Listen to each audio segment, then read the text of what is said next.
రెండు వేర్వేరు social sector లో పనిచేస్తారు. లేబర్ నెట్ సర్వీసెస్ అన్నారు, ఇంకోటేమో ఫౌండేషన్ ఫర్ ఎక్సలెన్స్. ఈ రెండిట్లో ఏది మీకు ఎక్కువ స్ఫూర్తి ఇచ్చింది, ఎందుకు? ఈ రెండు డిఫరెంట్ టైప్స్ ఆఫ్ సంస్థలు అండి. లేబర్ నెట్ అనేది is providing livelihood to people. Foundation for ఎక్సలెన్స్కి వస్తే ఎడ్యుకేషన్ పరంగా students who are academically bright, who are secured admissions into professional courses, scholarship ద్వారా financial support కానీ,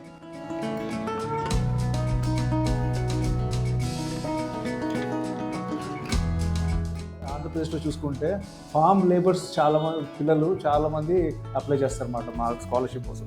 వివిధ ఎగ్జామ్స్ లోపల టాప్ ర్యాంక్ తెచ్చుకుని మంచి కాలేజ్లోకి వెళ్ళిన వాళ్ళకి సపోర్ట్ చేస్తారన్నమాట. మీ లాస్ట్ 11-12 ఏళ్ళ అనుభవంలో సోషల్ సెక్టార్లో అత్యంత ఇన్స్పైరింగ్ విషయం ఏంటి? అలాగే ఏదైనా నిరాశాజనకమైన అంటే డిసప్పాయింటింగ్ విషయం కూడా ఉంటే అదేంటో షేర్ చేయండి. ఒక మనిషికి సాయం చేసాము, you can see that change in their lifes. First ఇయర్లో కలిసిన స్టూడెంట్ ఎప్పుడైతే నేను స్కాలర్షిప్ స్టార్ట్ చేస్తామో వర్సెస్ ఫైనల్ ఇయర్లో ఒక జాబ్ వచ్చిన స్టూడెంట్, టోటలీ డిఫరెంట్ పీపుల్. అది ఆ transformation is so clear. It is a huge problem. I mean these are all social problems are all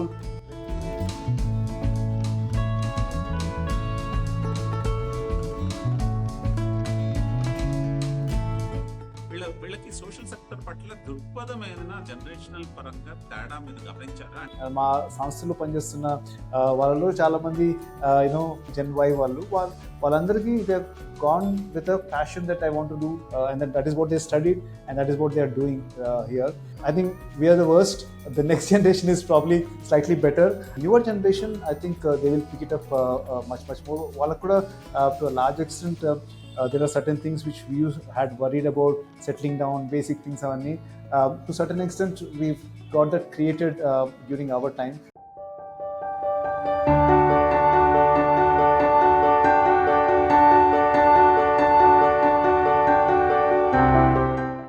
hello, hi, ఆదాబ్, నమస్తే అందరికీ.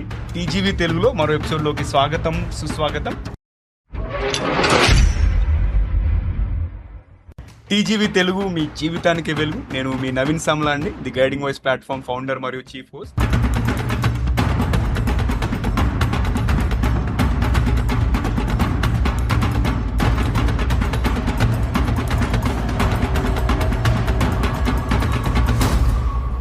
పాడ్కాస్ట్ ద్వారా మేము విజయవంతమైన నాయకులు, కోచెస్, అంతేకాకుండా గుర్తించబడని హీరోలు, ఇంకా సెలబ్రిటీస్ మరియు అన్ని వర్గాల వ్యక్తుల యొక్క జ్ఞానాన్ని వ్యాప్తి చేయాలనుకుంటున్నాము. ఈ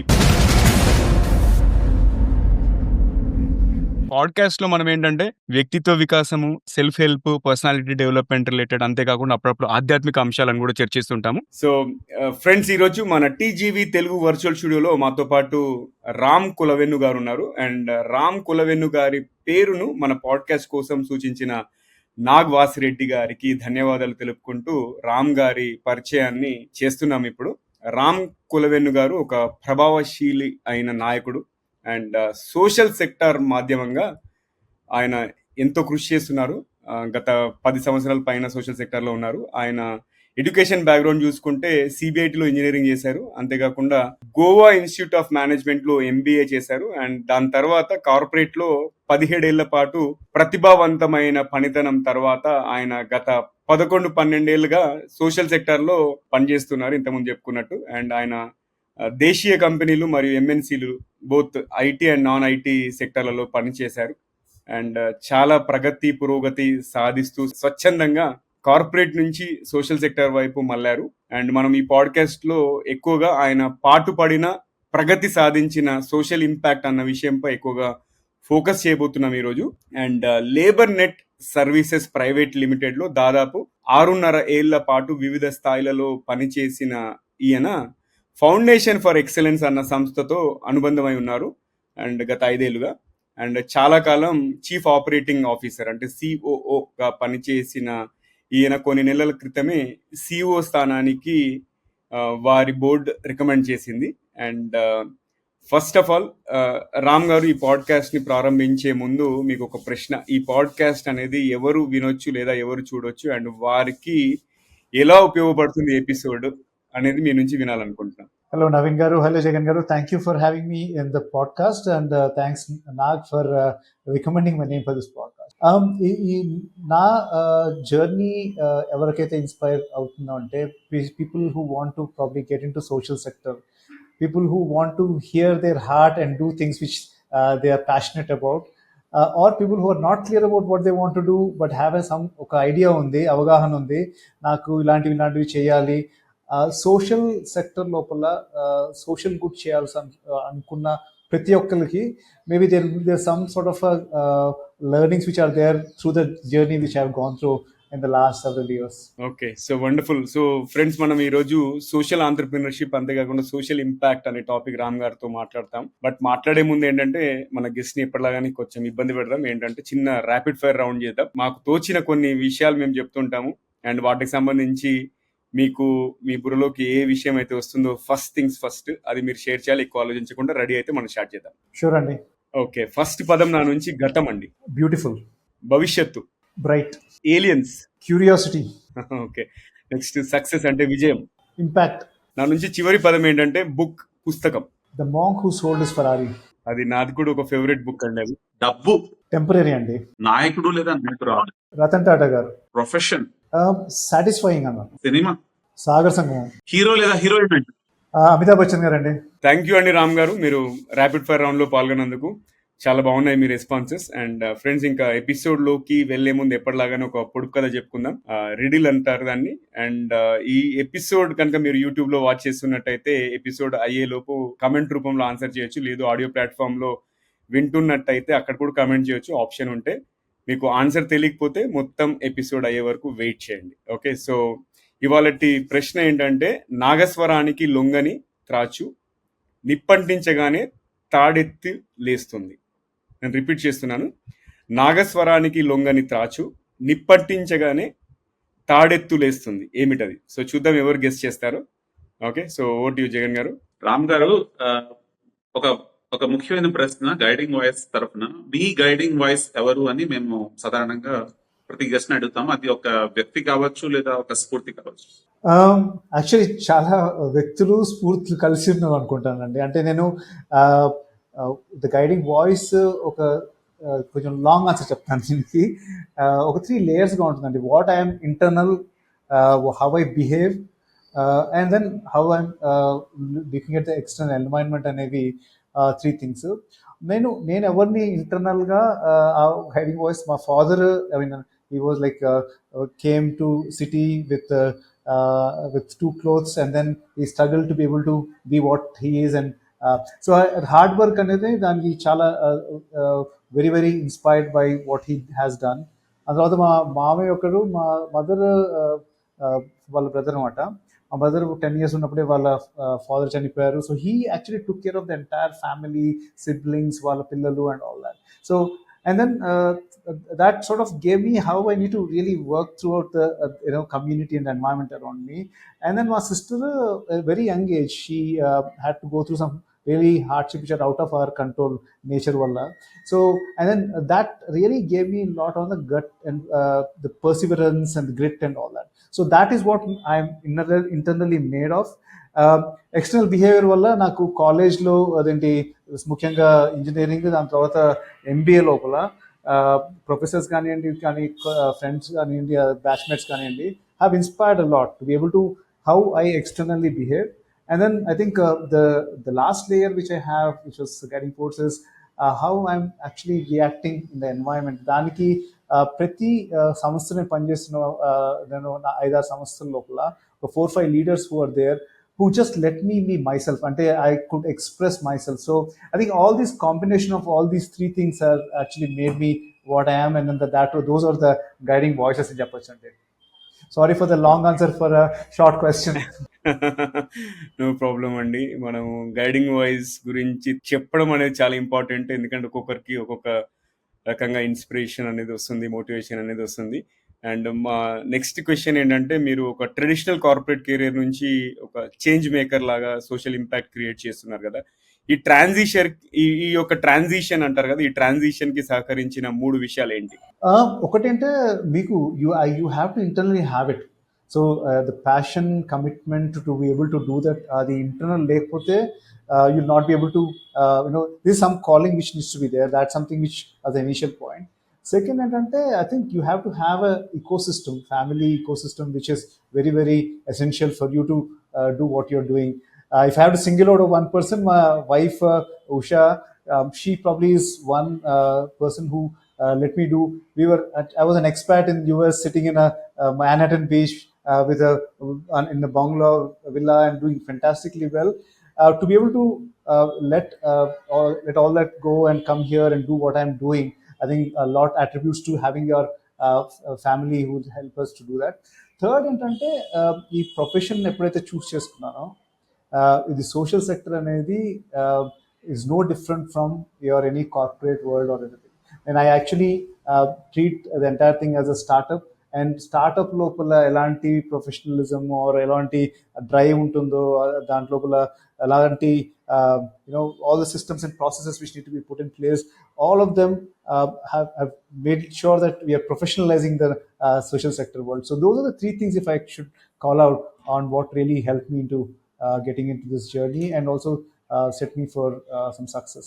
రామ్ గారు రెండు వేర్వేరు కంపెనీస్ లో సోషల్ సెక్టర్ లో పనిచేస్తారు. ఒకటేమో లేబర్ నెట్ సర్వీసెస్ అన్నారు, ఇంకోటేమో ఫౌండేషన్ ఫర్ ఎక్సలెన్స్. ఈ రెండింటి గురించి చార్టర్ కొంచెం షేర్ చేయండి. పనిగా ఇంకో క్వశ్చన్ ఏంటంటే, ఈ రెండింటిలో ఏది మీకు ఎక్కువ స్ఫూర్తి ఇచ్చింది, ఎందుకు ఇచ్చింది? సో ఈ రెండు డిఫరెంట్ టైప్స్ ఆఫ్ సంస్థలు అండి. లేబర్ నెట్ అనేది is providing livelihood to people. అంటే ఒక అన్ఎంప్లాయిడ్ అన్స్కిల్డ్ లేబర్ ఫోర్స్ ఉంటుంది కదా, బీట్ కన్స్ట్రక్షన్, బీట్ ఫ్యాక్టరీలో పనిచేసే వాళ్ళకి, వీళ్ళందరూ ఏంటంటే లైవ్లీహుడ్ ఏం లేదు అన్నమాట వాళ్ళకి. Not do they have any skills. So that is one which I worked. I mean, I was a part of the founder member in LaborNet, where we went and brought livelihood to these people through skilling them, giving them employment linkages, and then also చిన్న షాపులు, కిరాణా shop or beauty parlour అలా పెట్టుకోవాలని entrepreneurship. So that was our mission, to be able to provide livelihood to people. అది national wide, అదేంటి remote places of the states, remote places of the కంట్రీస్కి వెళ్ళి పనిచేసే వాళ్ళు అనమాట. ఎవరికైతే ద స్కిల్ సెంటర్స్ పెట్టుకుని అలాగా మేము ఒక 10 లక్షల మందికి ఉపాధి కల్పించడానికి, till the time I was there for about the 6.5 years, we touched about 1 million people to be able to provide them with skills which are helpful for them for any livelihood. Adi was one of those that was LaborNet journey.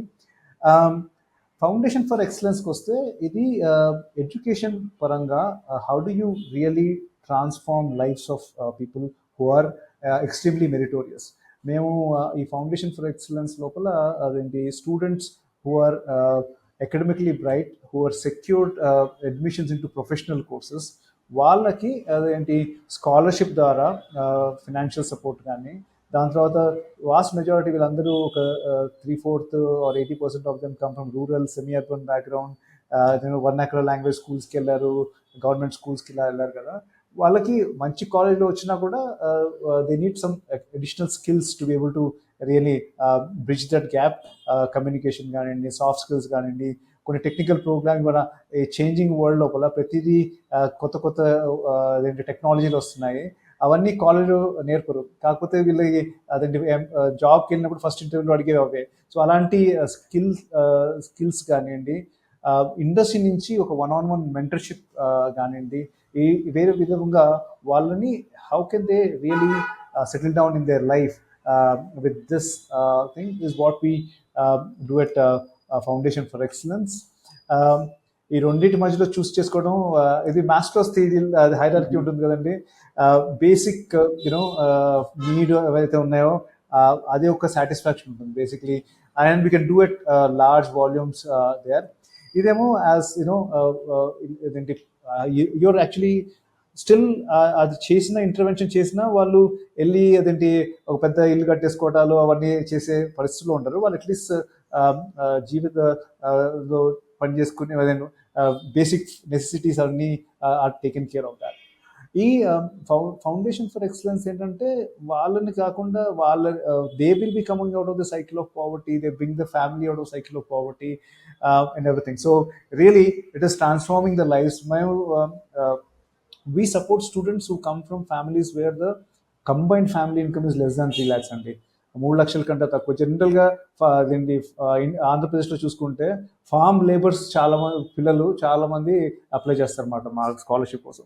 కాకపోతే వాళ్ళు మంచి rank తెచ్చుకుని జేఈలో కానివ్వండి, AP AP సెట్టో, Tamil Nadu Telangana సెట్టో, లేకపోతే వివిధ exams లోపల top rank తెచ్చుకుని మంచి కాలేజ్లోకి వెళ్ళిన వాళ్ళకి సపోర్ట్ చేస్తాం అన్నమాట. So they really do well. మాకు ఒక కాన్సెప్ట్ కూడా ఉందండి, సర్కిల్ ఆఫ్ గివింగ్ అని. ఏంటంటే వీళ్ళు సెటిల్ అయిపోయిన తర్వాత ఇట్స్ అ సాఫ్ట్ ప్లిడ్జ్ మాట. దేంటి you also should support students like yourself అని ప్లెజ్ తీసుకుంటారు. అది ఒక మొమెంటంగా తయారవుతుందండి. ఇప్పుడు అలుమ్నాయ్ లాస్ట్ ఇయర్ మేము ఒక స్కాలర్షిప్ ఒక 100 కోట్ల వరకు స్కాలర్షిప్, 100 కోట్ల రూపాయల వరకు స్కాలర్షిప్ ఇచ్చామాట ఒక 18,000 స్టూడెంట్స్ ప్లస్ స్టూడెంట్స్కి. అందులోపల 8 కోట్లు మా అలుమ్నాయ్ ద్వారా వచ్చిందన్నమాట. So 8.5 crores has come close from alumni. So they are taking care of themselves, their family, and they also are giving back to society in form of in various different forms. So అందుకనే రెండిట్లో ఏది decide చేయాలంటే చాలా కష్టం. కాకపోతే this is very satisfying because you have taken them to the different league and level. Actually మీరు cricket crazy nation కాబట్టి మనం ఈ లిటిల్గా ఆ ప్యారలల్ ఏంటంటే యశస్వి జైస్వాల్ కానీ, రింకు సింగ్ కానీ, మొహమ్మద్ సిరాజ్ కానీ, వీళ్ళందరూ ఎలా అయితే ఇక్కడ ఏంటి ప్రాస్పర్ అవుతున్నారో మా స్టూడెంట్స్ కూడా అలాగే పెద్ద పెద్ద సంస్థల్లో దేశ విదేశాల్లో కొంతమంది ఐఏఎస్ ఆఫీసర్ కూడా నాకు స్టాలిన్ మూవీ గుర్తొచ్చింది. అంటే మీరు ఒక వ్యక్తికి సహాయం చేస్తే ఇంకొక 3 వ్యక్తులు సహాయం చేయండి, అట్లా చైన్ రియాక్షన్ లాగా ఇది అలుమ్నై అనేది మళ్ళీ గివ్ బ్యాక్ చేయడం అనేది కూడా చాలా మోటివేటింగ్ ఉంది. 30 years గా ఉందనుకుంటా. అంటే they are 30 years old actually organization. I right? అవునండి. Organization 30-year-old organization. కాకపోతే మా ఇంటేక్ చాలా లాస్ట్ 4-5 years చాలా పెరిగింది. ముందర చాలా అదేంటి టేపర్డ్గా ఉండేది. లాస్ట్ ఇయర్ మేము మొత్తం ఇప్పటివరకు చేసింది ఒక 45,000 మందికి సాయం చేస్తాం అన్నమాట ఈ లోపల. సో లాస్ట్ ఇయరే 19,000 అందులో లాస్ట్ ఇయరే ఉన్నారన్నమాట. సో లాస్ట్ ఫ్యూ ఇయర్స్ నుంచి ఇంటేక్ బాగా పెరిగింది. సో వీళ్ళు 3 years 4 yearsలో గ్రాడ్యుయేట్ అవుతారు కాబట్టి ఒక 3-4 ఏళ్ళ తర్వాత నుంచి you will see a larger contribution coming in from alumni. మా డ్రీమ్ ఏంటంటే it has to be self sustaining over period of time and they will take care of thing. ఇందాక నవీన్ మీరు చెప్పినట్టు ఆ స్టాలిన్ మూవీ లాగానే ఒకరికి సాయం చేస్తే వాళ్ళు ఇద్దరికి సాయం చేయాలని మేము పెట్టుకున్నాం అన్నమాట. కాకపోతే చాలా మంది ఇద్దరితో ఆగరు, అదేంటి ఇంకా ఎక్కువ మందికి సాయం చేస్తూ ఉంటారు. ఎక్సలెంట్ అండి. ఈ సోషల్ ఆంటర్ప్రినర్షిప్ ప్లస్ ఈ చేంజ్ మేకింగ్ ఇనిషియేటివ్స్ అనే వాళ్ళని నేను కొద్దిమందిని ఇంటర్వ్యూ చేశాను పాడ్కాస్ట్లో. ఇది ఒక ఫీల్డ్ ఎలాంటిదంటే అందరూ చూస్ చేసుకోవడానికి ఇష్టపడరు, రైట్? సో మీకు మీ లాస్ట్ 11-12 ఏళ్ళ అనుభవంలో సోషల్ సెక్టార్లో అత్యంత ఇన్స్పైరింగ్ విషయం ఏంటి? అలాగే ఏదైనా నిరాశాజనకమైన అంటే డిసప్పాయింటింగ్ విషయం కూడా ఉంటే అదేంటో షేర్ చేయండి. అదేంటి మనకి సోషల్ సెక్టర్ లోపల పనిచేస్తున్నప్పుడు ఎవ్రీథింగ్ సో టాంజిబుల్. అంటే మీరు change can be seen by you, smelled by you, touched by you. So అది వెరీ వెరీ ఇన్స్పైరింగ్. మీరు అదేంటి కార్పొరేట్లో పనిచేస్తున్నా ఎక్కడ చేస్తున్నా కూడా మీరు కూర్చుని maybe you're doing coding somewhere but you don't know where the end results is, what is happening to that and all. ఇక్కడ ఏంటంటే ఒక మనిషికి సాయం చేసాము, you can see that change in their lives and then it is so visible. నేను అదేంటి స్టూడెంట్స్తో మాట్లాడుతుంటాను కదా, first ఇయర్లో కలిసిన స్టూడెంట్ ఎప్పుడైతే మేము స్కాలర్షిప్ స్టార్ట్ చేస్తామో వర్సెస్ ఫైనల్ ఇయర్లో ఒక జాబ్ వచ్చిన స్టూడెంట్, టోటలీ డిఫరెంట్ పీపుల్. అది ఆ transformation is so clear. Their confidence level కానివ్వండి, ఎవ్రీథింగ్ చేంజెస్ హ్యూమంగస్లీ. అండ్ దాని తర్వాత when they settle down themselves coming back in the gratitude, the passion and commitment is amazing. So it's it's beautiful place to be able to see that happening. That is fantastic about the social sector. Not so good thing ఏంటంటే ఇది it is a huge problem. I mean these are all social problems are all very very huge. మీరు ఎంత చేసినా కూడా you feel like you are scraping the tip of the iceberg అనిపిస్తుంది. ఎందుకంటే the volumes of change which you want to bring in is so huge, and that's where you tend to feel that sometimes getting disappointed and ఎంత చేయగలుగుతాను. కాకపోతే you should set up your targets. అదేంటి మరీ ఓవర్గా వెళ్ళిపోతే you will not fall flat in terms of not being able to create real impact. So I think that is the amount of difference we're able to bring in has a lot more that we can do than what probably we are doing. మట్టిలో మాణిక్యాలని మీరు polish చేసి వాళ్ళ వాల్యూని 10x ఏంటి 100x 1000x చేస్తున్నారండి. I'm so happy, actually I'm so glad. So ఒక చిన్న question అండి, సోషల్ సెక్టర్ అన్న విషయం మీద పనిచేయడంలో డిఫరెంట్ జనరేషన్స్, అంటే ఇప్పుడు I'm gen X guy and Naveen is gen Y guy. I would imagine you're gen Y as well. Gen X, sir, ఇంకా so అలాగే మిలినియల్స్ అని మనకి ఇప్పుడు ఆల్ఫా ఇంకా మేబీ స్టిల్ అంటే క్వైట్ సమ్ టైమ్ అవే. అలా వీళ్ళకి సోషల్ సెక్టర్ పట్ల దృక్పథం ఏదైనా జనరేషనల్ పరంగా తేడా మీరు గమనించారా? అంటే ఐదర్ ఫ్రమ్ అంటే people who get enthused versus people who are constituents, అంటే డిఫరెంట్ కాన్స్టిట్యూయెంట్స్ వర్క్ చేస్తారు కదా. అంటే యూ గాట్ మై క్వశ్చన్. అంటే ఇది జనరేషన్ కన్నా అండి, అంటే బేసిక్లీ అప్పుడు టైం లోపల మనం దీన్ని జెన్ఎక్స్లో ఉన్నప్పుడు మనకి ప్రయారిటీస్ ఏంటి, for us we're a little more enterprising, we wanted to do things and establish ourselves, all that passion ఉండేది. నెక్స్ట్ జనరేషన్కి వచ్చేటప్పటికి they're a little more sorted in terms of they're not crazily madly going behind certain things. ఇంకా మిలియనియల్కి వచ్చేటప్పటికి I think they're very sorted because in social sector పరంగా అయితే we probably are culprits to doing a lot of bad things which are having a rubbing effects on various. So when you say social sector, it is like everything comes under it, right? Me environment gani, water gani, all the different elements which are there, pollution levels gani, are all created there. I mean, I think we probably are culprits to certain things. కాకపోతే మనకి ఉన్న generation కన్నా అప్పటి లోపల ఈ thought process of what to do versus the subsequent generations లోపల the need పెరిగింది, బాగా అవగాహన కూడా పెరిగింది. I'm very confident about actually millennials that they are very sorted compare to probably the previous generations. వీళ్ళకి one is there's no other option. I cannot continue to live in this world in the same way it is. That there's some problems which have come to the rooftop and it needs to be really taken care of.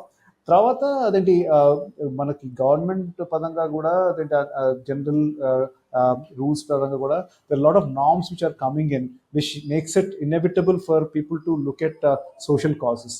So there are a lot of new opportunities which are there and people are choosing social work అనేది అసలు మన టైంలో కానీ almost మీ generation Naveen జనరేషన్లో కూడా it was not an option to be going behind. Now it is a big option. మా సంస్థలో పనిచేస్తున్న వాళ్ళలో చాలా మంది జెన్ వై వాళ్ళందరికీ they gone with a passion that I want to do and that is what they studied and that is what they are doing here. So I think we are the worst. The next generation is probably slightly better and the newer generation, I think they will pick it up much more. వాళ్ళకు కూడా to a large extent there are certain things which we had worried about settling down, basic things avanni to certain extent we've got that created during our time building all that. So they're still sorted. So that's my take on how they perceive and I'm very confident about future of the nation and future of the world in the new generation's hand. Okay, yeah, మీరు చెప్పినట్టు millennials, సెంటీనియల్స్ specially after millennials వాళ్ళంతా కూడా social sector వైపు కొంతమంది చూస్తున్నారు. అంటే ఒక రకంగా చూసుకుంటే వాళ్ళ పేరెంట్స్ అంతా వెల్ సెటిల్ అయిపోయి వీళ్ళకి రెస్పాన్సిబిలిటీస్ కొంచెం తక్కువ ఉండడము ఒక రీజన్ అవ్వచ్చు అట్లీస్ట్. ఎందుకంటే మా జనరేషన్, మా ప్రీవియస్ జనరేషన్ చూసుకుంటే ఎంతసేపు లైఫ్లో సెటిల్ అవ్వాలి అంటే బేసిక్గా పేరెంట్స్, ఫర్ ఎగ్జాంపుల్ ఉదాహరణ మా పేరెంట్స్ ఇద్దరు కూడా ఇల్లిటరేట్, మేము చాలా కష్టపడి ఇప్పుడు పైకి వస్తున్నాము. సో ఫస్ట్ ఓన్గా బిల్డ్ చేసుకొని తర్వాత కమ్యూనిటీ వరకు వెళ్ళాలని చెప్పేసి. కాకపోతే ఆ జనరేషన్ వాళ్ళకి ఏంటంటే కొంచెం రిసోర్సెస్ అన్ని కూడా ముందే ఉండడం, ప్లస్ ఇంకోటి వాళ్ళ పర్స్పెక్టివ్ కూడా చేంజ్ అయ్యేది అనేది నా యొక్క అబ్జర్వేషన్ అండి. అండ్ రామ్ గారు, ఇప్పుడు ఫౌండేషన్ ఫర్ ఎక్సలెన్స్కి ఎన్నో అప్లికేషన్స్ వస్తుంటాయి కదా. అంటే కొంతమంది స్టూడెంట్స్ ఇప్పుడు మీరు చెప్పారు కదా, జేఈయూ కానీ ఎప్సెట్ కానీ లేకపోతే టీఎన్సెట్లో కానీ మంచి మెరిటోరియస్ స్టూడెంట్స్ వీళ్ళంతా కూడా ఇప్పుడు స్కాలర్షిప్ కోసం అప్లై చేస్తారు కదా. వాళ్ళలో మీరు డిజర్వింగ్ క్యాండిడేట్స్ని అసలు ఎట్లా ఎంపిక చేస్తారు? అంటే మీ షార్ట్ లిస్టింగ్ ప్రాసెస్ ఏంటి? మాకు ప్రైమరీ క్రైటీరియా రెండండి. ఒకటేమో ఫ్యామిలీ ఇన్కమ్, రెండోదేమో దానికి మెరిట్. సో మెరిట్ ఒక ర్యాంక్ కట్ ఆఫ్ క్రైటీరియా ఉంటుందన్నమాట. ఈ ఎగ్జామ్ రాశానంటే ఈ ర్యాంక్ కన్నా తక్కువ రావాలి. కంబైన్డ్ ఫ్యామిలీ ఇన్కమ్ 3 లక్షల కన్నా తక్కువ ఉండాలనేది బేసిక్ క్రైటీరియా. దాని పేరు మీద నేషనల్ వైడ్ స్కాలర్షిప్ వాళ్ళు స్టూడెంట్స్ అప్లై చేస్తారు. మెరిట్ అనేది కొంచెం స్ట్రైట్ ఫార్వర్డ్, ర్యాంక్ ఎంత వచ్చింది, ఏ కాలేజ్లో జాయిన్ అవుతున్నాడు, అదంతా స్టాండర్డైజ్ అయిపోయింది కాబట్టి. కాకపోతే ఇన్కమ్ అనేది ఎస్పెషలీ ఇండియన్ కాంటెస్ట్ లోపల ఇన్కమ్ సర్టిఫికేట్ మీద మేము వెళ్ళమన్నమాట. సో మాకు ఒక 700 వాలంటీర్స్ ఉన్నారండి అక్రాస్ ద కంట్రీ. వాళ్ళు ఏం చేస్తారంటే ఎవరైతే అప్లై చేశారో వాళ్ళ ఇంటి పరిస్థితి, లివింగ్ కండిషన్స్ చూసి ఏంటి చాలా మటుకు రిజెక్ట్ చేస్తారు. ఎందుకంటే 60,000 చూపిస్తుంది యాన్యువల్ ఇన్కమ్, ఇంట్లో చూస్తుంటే ఏసీలు అవన్నీ ఉన్నాయి. సో ఒక లివింగ్ కండిషన్స్ చూసి ఆయన లోకల్ వాలంటీర్స్ లోకల్ లాంగ్వేజ్ తెలుస్తుంటుంది, లోకల్ నోహౌస్ ఉంటాయి అన్నమాట. ఏంటంటే నాకు ఒక 2 ఎకరాల పొలం ఉందంటే బంజరు పొలం, దాంట్లో నుంచి ఏం ఆదాయం రాదు. నాకు అరెకరం ఉన్న they can earn about 2 lakhs 3 lakhs అనేది అలాంటి అండర్స్టాండింగ్ కూడా ఉంటాయి. సో వాళ్ళు అది చూసిన తర్వాత ఈ రియల్లీ డిజర్వింగ్ స్టూడెంట్ అనేది వాళ్ళు కన్ఫర్మ్ చేస్తారు. చాలా మటుకు ఈ వాలంటీర్స్ లోపల మా అల్యూమినైనే ఉంటారు. వాళ్ళు ఎవరైతే వాళ్ళకి స్కాలర్షిప్ వచ్చిందో they also volunteer for doing this work. ఈ రెండు చూసిన తర్వాత ఓకే నా who is the most deserving and most needy student అనేది అదొక, as I was telling you earlier as well, if there is anything which we feel bad about this sector is not being able to really support. మాకు last year ఒక 19,000 scholarship ఇచ్చాను కదా ఇంచుమించుగా. అందులోపల first year scholars ఇచ్చే ఒక close to 4,900 అండి. మాకు ఒక 32,000 అప్లికేషన్స్ లోపల నుంచి వాళ్ళని పిక్ అండ్ చూస్ చేయాల్సి వచ్చింది అనమాట. So we go through entire due diligence in all this activities before we really finally identify. That is one of the difference. We don't discriminate between caste, creed, region, religion ఏది ఉండదు. మీకు meritorious మీ need, family income need బట్టి మేము identify చేస్తామండి. So వింటున్న శ్రోతలకి scholarship season కొత్తది ఓపెన్ అవుతుంది. అరౌండ్ మిడ్ ఆగస్ట్లో స్టార్ట్ అవుతాయి అన్నమాట. FFE.org అనే వెబ్సైట్కి వెళ్తే అక్కడ మీరు అప్లై చేయొచ్చు స్కాలర్షిప్ కోసం. మీ లొకాలిటీస్లో కానీ మీకు తెలుసున్న వాళ్ళలో కానీ ఎవరికైనా deserving student who comes from a very very needy family and meritorious into engineering కానీ మెడికల్ కానీ లాలో చదువుతున్న వాళ్ళని please ask them to apply and we will see how best to support them. చాలా బాగుందండి మీరు చెప్పిన విషయము, చాలా మందికి ఉపయోగపడచ్చు. ఇప్పుడు సోషల్ సెక్టర్ అన్న విషయం మీద చాలా మందికి ఉత్సాహం ఉంటుందండి. కానీ ఏంటంటే అంటే ఉత్సాహం అంటే బేసిక్ గా ఉత్సాహం అనొచ్చు, కొంచెం తెలుగు వాళ్ళని కాస్త క్రిటిసైజ్ చేయాలంటే ఆరంభ స్వరత్వం కూడా ఉంటుంది కొంతమందికి. కానీ ఏంటంటే నిజంగా కన్సిస్టెంట్ ఆచరణ అనేసరికి సంఖ్య తగ్గుతుందనే ఒక భావన అయితే నాకు ఉన్నది. అది మీరు కరెక్ట్ అంటారా లేదా మీ ఉద్దేశం ఏమైనా ఉంటే చెప్పండి. అబ్సల్యూట్లీ అండి. అంటే నేను ఎవరితో మాట్లాడిన లైఫ్ లోపల వాళ్ళు ఏదో ఒకటి సొసైటీకి మంచి చేయాలి అనేది ఉంటుంది. ఒక 1000 మందిని అడిగారు అనుకోండి, 990 మందే చెప్తారు నేను సొసైటీకి ఏదో ఒక మంచి చేయాలి. దాని తర్వాత నుంచి థాట్ ప్రాసెస్ ఒకటి చాలా మందికి ఒక మిత్ ఉంది. ఏంటంటే social work is a retirement job. నాకు రిటైర్ అయిపోయిన తర్వాత నేను వెళ్ళి యాక్చువల్లీ మీకు the energy and all which is required to do this work is much more than probably what you're doing in your probably professional career. So ఎప్పుడో దాన్ని postpone చేసి నేను when I put up my full of socks I will go and do something for society అనేది ఆ myth ఒకటి తీసేసేయాలి.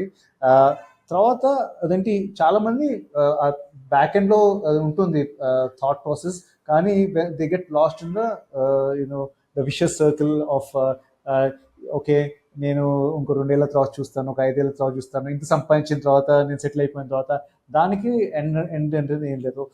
ఒక level నుంచి ఇంకో లెవెల్కి వెళ్తాం, ఇంకో లెవెల్ నుంచి ఇంకో లెవెల్కి వెళ్తాం. నేను అది when I take to take a call for example from to get into the social sector, obviously there are compromises in what I would have got in the corporate world versus what social sector offers to me. So ఒక ఇంకో కొత్త ఇల్లు కానీ, ఇంకో పెద్ద car కానీ, are international vacation, ఇవన్నీ మా ప్రయారిటీస్లో లేవన్నమాట. So when are if you and we figured out what is the really standard of living which we will be very very happy about, and that remain ఒకసారి ఆ clarity వస్తే then you can jump into this one. ఇంకో last point ఏమిటంటే అంటే చాలా మందికి తెలియదు ఏం చేయాలో. నేను ఏదో ఒకటి చేద్దాం అనుకుంటాను, ఏదో ఒకటి చేద్దాం అనుకుంటాను మైండ్లో ఉంటుంది, కానీ మీకు ఏం చేయాలనేది యూనో చాలా మందికి తెలియదు అనమాట. సో అది వాళ్ళు sometimes need to just look back and then say what is that really gives me a kick. Okay, ఏది నాకు రియలీ డిఫరెన్స్ తీసుకోవాలనిపిస్తుంది, దాని మీద ఫోకస్ చేయగలిగితే then you know that transformation and change will come. ఇలా ఒకసారి మన హెల్త్ పరంగా తీసుకోండి. If I want to really maintain a decent health, I don't need to become a sports person or a bodybuilder, right? నేను పొద్దున్నకి వెళ్తున్న walk కానీ అదేంటి are small little work out చేస్తున్నా కానీ అలాంటివి చూసుకో. అంటే basically the initiation should happen that let me just start small, let me just start doing in my house or in my circle or in my community. And అది యాక్చువల్లీ నాకు volunteering చేస్తున్న దగ్గర నుంచే I got more and more attached to this sector. So start doing certain small things and identify which gives you the real kick. This is not a retirement job. Trust me, you'll not have energy to do what you want to do when you retire, especially after going through the rut of the corporate world. So start small, but yeah, I think that is the problem. They don't know what to do, and they do not think that starting small is also good enough. Okay, so ఇందాక మీరు volunteers గురించి చెప్పారు కదా, background verification లాగా చేస్తారు అని చెప్పేసి. So మీ machine ఇంకా ఎఫెక్టివ్గా టార్గెటెడ్ కమ్యూనిటీస్ వద్దకు తీసుకుపోవడానికి మీరు ఎటువంటి విధి విధానాలు పాటిస్తున్నారు? అంతేకాకుండా మీ మిషన్లో ఎవరైనా వాలంటీర్గా జాయిన్ అవ్వాలనుకుంటే ఏంటి, అండ్ వాళ్ళకి మీరు ఏమన్నా మానిటరీ కంపెన్సేషన్ ఇస్తారా, లేకపోతే ఇది ప్యూర్ ప్లే వాలంటీర్ వర్కేనా వితౌట్ ఎనీ బెనిఫిట్స్, అంటే ప్రోబోనో కన్సల్టింగ్ టైప్లో ఉంటుందా? థ్యాంక్ఫుల్లీ ఇది ప్రోబోనో, అండ్ థ్యాంక్ యూ. చాలా మంది వాలంటీర్స్ ఉన్నారు, అందరూ ప్రోబోనో చేస్తున్నారు మాకు. ఇది 2-3 రకాల వాలంటీర్స్ ఉంటారండి. ఒకటి ఇందాక చెప్పాను కదా, ఎవరైతే లోకల్ అండర్స్టాండింగ్ ఉంటుందో మేము కొంచెం స్క్రీనింగ్ చేస్తాం అన్నమాట. బ్యాక్గ్రౌండ్ ఎవరైనా అప్లై చేసినప్పుడు వాలంటీర్గా బ్యాక్గ్రౌండ్ వెరిఫికేషన్ చేయాలి అనుకుంటే వాళ్ళు అదేంటి ఉన్న వాళ్ళ కమ్యూనిటీ లోపల ఒక 15 అప్లికేషన్ 20 అప్లికేషన్స్ వచ్చాయనుకోండి, వాటిని స్క్రూటనైజ్ చేసి ఎవరు ఏంటి డిజర్వింగ్ క్యాండిడేట్, ఎవరు డిజర్వింగ్ క్యాండిడేట్ కాదు అనే ఒక ఏ పని అయితే ఉందో అది వాలంటీర్గా చేయొచ్చు మీరు. ఇప్పుడు కొంచెం టెక్నాలజీ వచ్చింది కాబట్టి మీరు ఫిజికల్గా వెళ్లకుండా కూడా మేము అదేంటి ఒక జియో ట్యాగ్ జూమ్ కాల్తో పాటు కూడా చేపిస్తున్నాం అన్నమాట. సో మీరు ట్రావెల్ కూడా చేయాల్సిన అవసరం లేదు, కాకపోతే అది ఒక మీకు లోకల్ అండర్స్టాండింగ్ ఉండాలి. నేను జూబ్లీస్లో ఉంటున్నానా లేకపోతే యూసఫ్గూడ బస్తీలో ఉంటున్నానా అనేది ఆ డిఫరెన్స్ తెలిసి ఉంటుంది అన్నమాట వాళ్ళకి. ఎక్కడున్నా అవన్నీ ఆ నాలెడ్జ్ ఉండి they will identify which whether the deserving student. That's one kind of volunteers we already always constantly looking for, because applications అన్నీ వస్తాయి కదా, అండ్ మా విండో షార్ట్ ఉంటుంది అన్నమాట. So we want to finish that. And last year ఇచ్చిన scholarships మాకు అదేంటి 19,000 students are from 26 states and 4 union territories. So literally every state and every union territory we need volunteers to be able to help us with that cause. Second ఏంటంటే ఇది కొంచెం working professionals అండి, especially engineering lawyers కానివ్వండి, కొన్ని MBBS doctors కానివ్వండి, who have experience, who can mentor the student. If the student third year engineering student third year వచ్చినప్పుడు కానివ్వండి, లా are medical student fourth ఇయర్కి వచ్చినప్పుడు వాళ్ళకి గైడెన్స్ చాలా అవసరం. మేము స్కిల్స్ అదంటే కాలేజ్లో టీచ్ చేసేది is very important. They need to learn and they need to do that. కొన్ని సాఫ్ట్ స్కిల్స్ అవన్నీ ఇంపార్ట్ చేస్తాం. వాళ్ళకి ఒక గైడింగ్ ఫోర్స్ ఏమైనా ఉంటే మనకి just imagine we all had a mentor when we're in a college, our life would have been totally different. And that's what I hear from lot of students as well, that confidence building కానివ్వండి, కొంచెం guidance which కావాలంటే, so దానికి మెంటర్స్ని మేము వాలంటీర్స్గా తీసుకుంటూ ఉంటాము. ఒక basic criteria ఉంది, ఎన్నేళ్ళు ఎక్స్పీరియన్స్ ఉండాలి అది అనేది.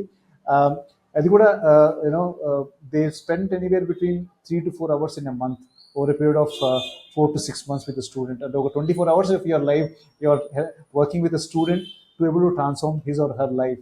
సో అది ఇంకో టైప్ ఆఫ్ వాలంటీరింగ్ అండి. ఇవన్నీ ఏది చేయాలన్నా FFP.orgకి వచ్చి there is a placeholder for volunteering for these activities, you can register yourself, and we will reach out to you and then map you with once you are shortlisted as a mentor, we'll map you with the right person with the similar kind of a background, so that you can support his or her journey. So ఇలాంటివి and obviously ఇందాక చెప్తున్నట్టు need is much higher. So we have lot of volunteers who help us in to fund raising as well in the communities as well as their CSR and other things. So these are the 3 different types of volunteering support which we require, and we'll be very happy to onboard any of you who are interested. Okay, so నేను repeat చేస్తున్నాను, అది website FFE.org. ఆ website link అనేది మన episode show నోట్స్లో ఉంటుందండి, episode డిస్క్రిప్షన్లో మీరు visit చేయండి. అలాగే రామ్ గారి లింక్డ్ఇన్ ప్రొఫైల్ కానీ ఆయన షేర్ చేసే ఏదైనా కాంటాక్ట్ డీటెయిల్స్ కూడా మేము షో నోట్స్లో పెడతాము. ఆయన కానీ ఆయన టీం కానీ సంప్రదించవచ్చు.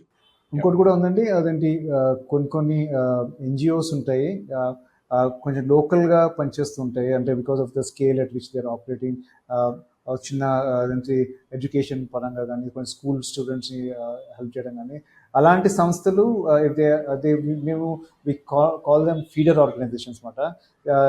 దేశం లోపల ఒక 50-60 సంస్థలు అలా ఉన్నాయి, where they are helping students to crack this JEE NEET. ఎందుకంటే ఈ కోటా ఫ్యాక్టరీస్ దాని తర్వాత ఇవన్నీ వచ్చిన తర్వాత అండర్ ప్రివిలేజ్ స్టూడెంట్స్కి it's become very difficult for them to crack. So ఈ సంస్థలు చాలా ఫోకస్గా పనిచేస్తున్నాయి.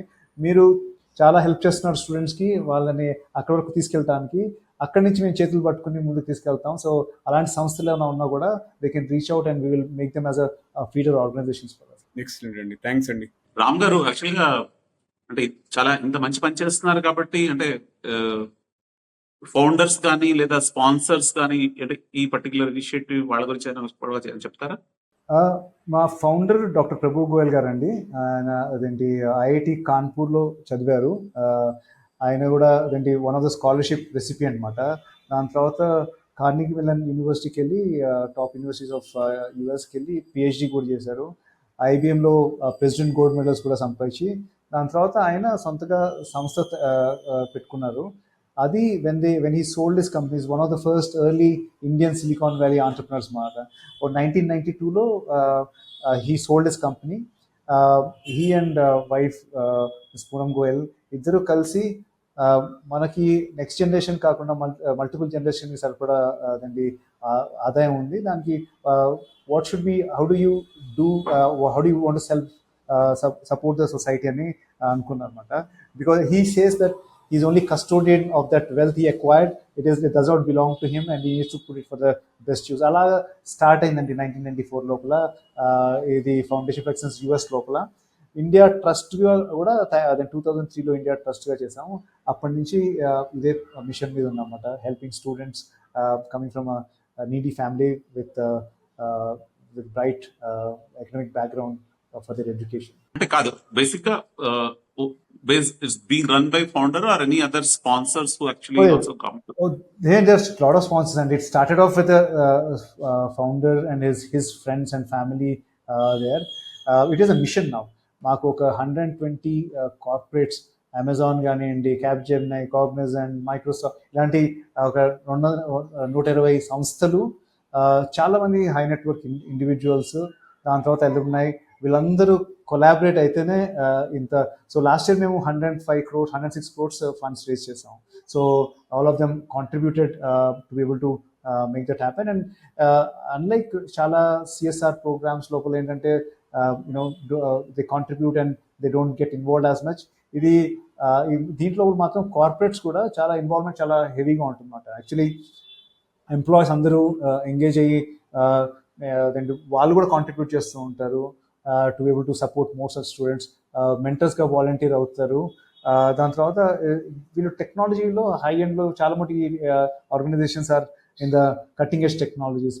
వెబినార్స్ తీసుకుని వీళ్ళు కాలేజ్లో ఉన్నప్పుడు అలాంటి నాలెడ్జ్ ఇంపార్ట్ చేయటం. So fairly it is not corporate social responsibility but collective social responsibility అని చాలామంది అంటారు CSR.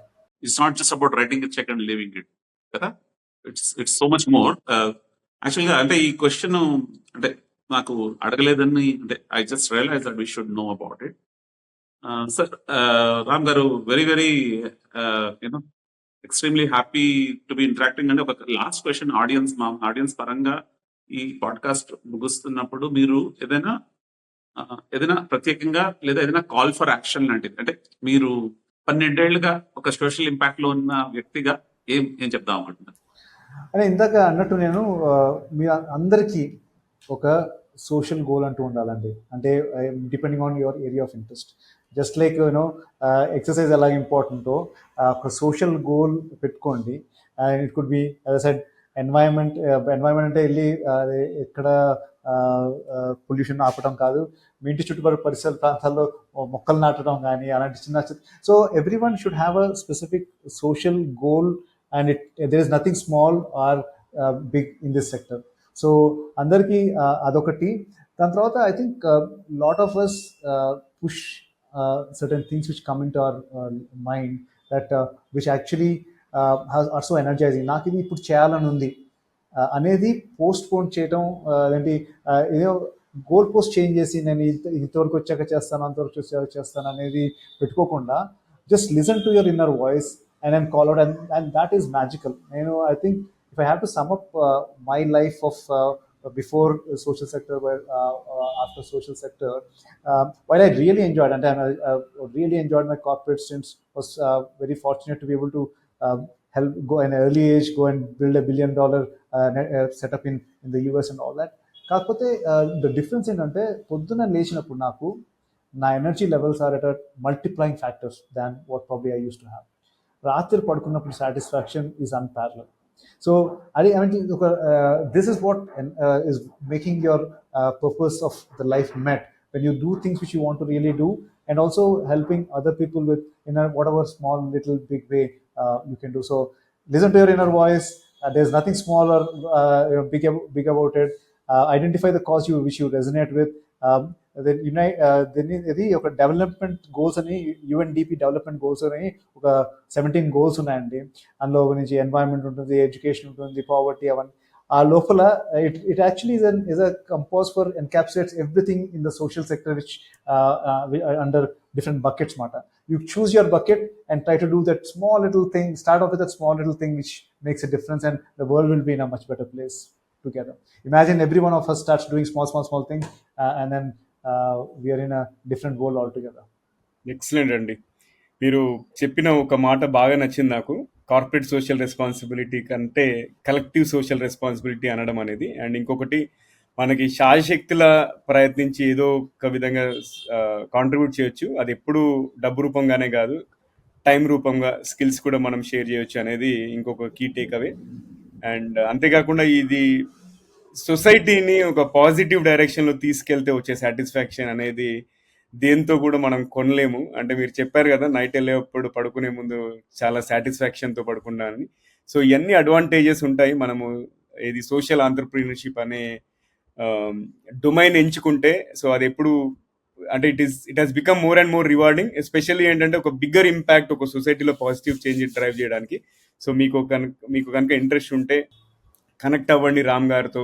లేదంటే ఇంకా చాలా సంస్థలు ఉన్నాయి, కాకపోతే కొంచెం కేర్ఫుల్గా ఉండండి, ఎందుకంటే కొన్ని ట్రస్ట్లు చాలా స్కామ్ కూడా చేస్తున్నారు కొంతమంది. సో మీరు ఆచితూచి అడుగేయండి. అండ్ రామ్ గారు, నేనైతే ఫుల్లీ ఇన్స్పైర్డ్ అండ్ కంప్లీట్లీ ఎంత్రాల్డ్ అండి. ఇవాళ చెప్పాలనుకుంటే ఈ ఎపిసోడ్ ద్వారా ఏంటంటే అట్లీస్ట్ మీ ఫౌండేషన్ గురించి కూడా చాలా మందికి తెలిసే అవకాశం ఉంది. అండ్ చాలా మంది ఎలిజిబుల్ డిజర్వింగ్ క్యాండిడేట్స్ ఈ యొక్క అవకాశాన్ని వినియోగించుకుంటారని చెప్పేసి నేను అనుకుంటున్నాను. అండ్ మీరు మా ప్లాట్ఫామ్కి వచ్చి మీ అమూల్యమైన సమయాన్ని వెచ్చించి మరియు మంచి సందేశాన్ని ఇచ్చినందుకు మరోసారి ధన్యవాదాలు తెలియజేసుకున్నాను. అండ్ మీకు టీజీవీ తెలుగులో ఇంటర్వ్యూ ఎక్స్పీరియన్స్ ఎట్లా అనిపించింది ఈ పాడ్కాస్ట్లో? Oh, amazing. Actually, thank you, Naveen Garu, Jagan Garu, to have me here. I think over the course of last almost 1 hour, I relived my life in some way or the other. So it really is, I like the template. I think the questions are, very pertinent, and just thought-provoking as well. It actually brought the real internal me outside, and actually heartfelt conversation. And yeah, I did not have to really think twice about what I'm saying, because these questions are so normal questions which are actually made. So chala manchi experience andi, and you've been a fantastic host to be able to make me feel comfortable and also not ask too many difficult questions. Thank you అండి. చాలా మంది గెస్ట్లకి ఏంటంటే మా ప్లాట్ఫామ్లోకి వచ్చిన తర్వాత వాళ్ళ జీవితాన్ని నెమరు వేసుకునే అవకాశం అనేది వస్తుందని చెప్పేసి చెప్పుకుంటారు. ఎందుకంటే 1 అవర్ కానీ 45 మినిట్స్ కాన్వర్జేషన్లో వాళ్ళ గైడింగ్ వాయిస్ అడిగినా కూడా, వాళ్ళ సక్సెస్ మంత్ర అడిగినా, వాళ్ళు ఎలాంటి కష్టాలు ఒడిదుడుకులు ఎదుర్కొన్నారు అవన్నీ చెప్పడంతో జీవితంలో ఒక నెమరువేత అనేది జరుగుతుంది. So anyways thank you once again అండి. అండ్ మళ్ళీ ఫ్యూచర్లో ఇంకా కొన్ని టాపిక్స్ మీద ఇంటర్వ్యూ చేయాలని చెప్పేసి అనుకుంటున్నాము. So thank you Nag Vasireddy గారు వన్స్ అగైన్ మాకు రామ్ గారితో కనెక్షన్ ఎస్టాబ్లిష్ చేసినందుకు. అండ్ జగన్ గారు thank you for doing all the prep work. And ఇవాళ క్వశ్చన్స్ అన్ని జగన్ గారు, నేను ఏది ఒక క్వశ్చన్ కూడా టచ్ చేయలేదు. So credit goes to him only. Okay, Thanks, The and thank you. platform Very credit goes to you, you who started this 5 years ago. I am just keeping your company for the last 1 year. Yeah. Sure. So friends, అది ఇవాళ episode Ram కులవెన్ను గారితో. And పొడుపు కథ గుర్తుందా? మర్చిపోయారు కదా, నేను question repeat చేస్తున్నాను. నాగస్వరానికి లొంగని త్రాచు నిప్పంటించగానే తాడెత్తులేస్తుంది, ఏమిటది? ఓకే, గెస్ట్ చేస్తే మీకు Pat on the back, guest చేయకపోతే ఆన్సర్ చిచ్చుబుడ్డి. ఓకే, చిచ్చుబుడ్డి అంటించగానే ఇలా పైకి లేస్తుంది కదా, అలా అన్నట్టు. అండ్ ఇది వాళ్ళ ఎపిసోడ్. అండ్ మళ్ళీ మరో ఎపిసోడ్లో కలుసుకుందాము. అండ్ ఈ ఎపిసోడ్ కనుక మీకు నచ్చినట్టయితే కనీసం 3 ఫ్రెండ్స్, కలీగ్స్ లేదా ఫ్యామిలీ మెంబర్స్ ఎవరికైతే ఉపయోగపడుతుందో వాళ్ళతో షేర్ చేయండి. అండ్ ఇంకా మీరు మా ఛానల్కి సబ్స్క్రైబ్ చేయకపోతే, యూట్యూబ్లో వాచ్ చేస్తున్నట్టయితే సబ్స్క్రైబ్ చేసి బెల్ ఐకాన్ నొక్కండి. లేదు ఆడియో ప్లాట్ఫామ్స్ అంటే స్పాటిఫై కానీ యాపిల్ పాడ్కాస్ట్లో వింటున్నట్టయితే అక్కడ కూడా మీరు ఫాలో నొక్కి కుదిరితే రేటింగ్ రివ్యూ ఇవ్వండి. అండ్ దానివల్ల మా రీచ్ పెరుగుతుంది. అండ్ అంతేకాకుండా మీ సలహాలు, సూచనలు, అభిప్రాయాలు ప్లస్ ఎడ్యుకేషన్ పరంగా, కెరియర్ పరంగా ఎటువంటి క్వశ్చన్స్ ఉన్నా మమ్మల్ని సంప్రదించవచ్చు. అంతేకాకుండా guest speaker suggestions, topic recommendations ఉన్నా కూడా మాకు చెప్పండి. మా ఈమెయిల్ అడ్రస్ tgvtelugu@gmail.com. నేను రిపీట్ చేస్తున్నాను, tgvtelugu@gmail.com. సో ఫ్రెండ్స్, వింటూనే ఉండండి, చూస్తూనే ఉండండి టీజీవీ తెలుగు. మీ జీవితానికే వెలుగు. సో మళ్ళీ మరో ఎపిసోడ్లో మరో మంచి గెస్ట్తో కలుసుకుందాం. అంతవరకు సెలవు, నమస్కారం.